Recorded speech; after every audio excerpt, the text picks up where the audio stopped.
last summer I had 3 days on retreat after what had been a particularly difficult year, and I spent those days living in the Hermitage in the woods of a retreat centre in Devon. And during that time, I just had the opportunity to reconnect with myself and with God, and I had a particular poem that sort of lived with me for the time I was there, and I'm going to share that with you in the hope that it might be helpful to you as well. And it's called For One Who Is Exhausted by John O'Donoghue.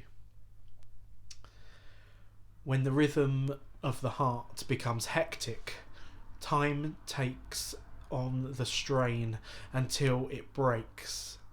Then all the unattended stress falls in on the mind like an endless increasing weight. The light in the mind becomes dim.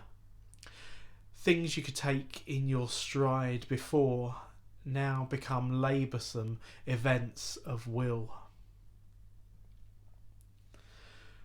Weariness invades your spirit.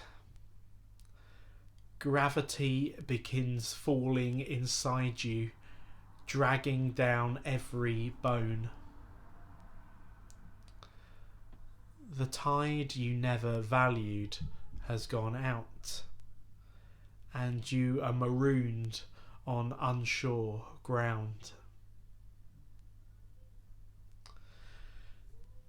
Something within you has closed down, and you cannot push yourself back to life. You have been forced to enter empty time. The desire that drove you has relinquished.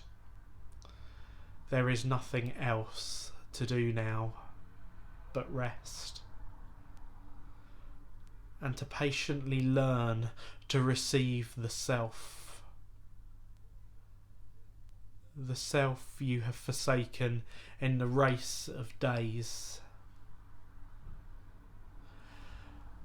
And at first your thinking will darken and sadness take over like listless weather. The flow of unwept tears will frighten you. You have travelled too fast over false ground, and now your soul has come to take you back. Take refuge in your senses. Open up to all the small miracles that you rushed through. Become inclined to watch the way of rain when it falls so slow and free. Imitate the habit of twilight, taking time to open the well of colour that fostered the brightness of day. And draw alongside the silence of stone until its calmness can claim you. Be excessively gentle with yourself. Stay clear of those vexed in spirit. Learn to linger around someone of ease who feels that they have all the time in the world. And gradually you will return to yourself, having learned a new respect for your heart and the joy that dwells far within slow time.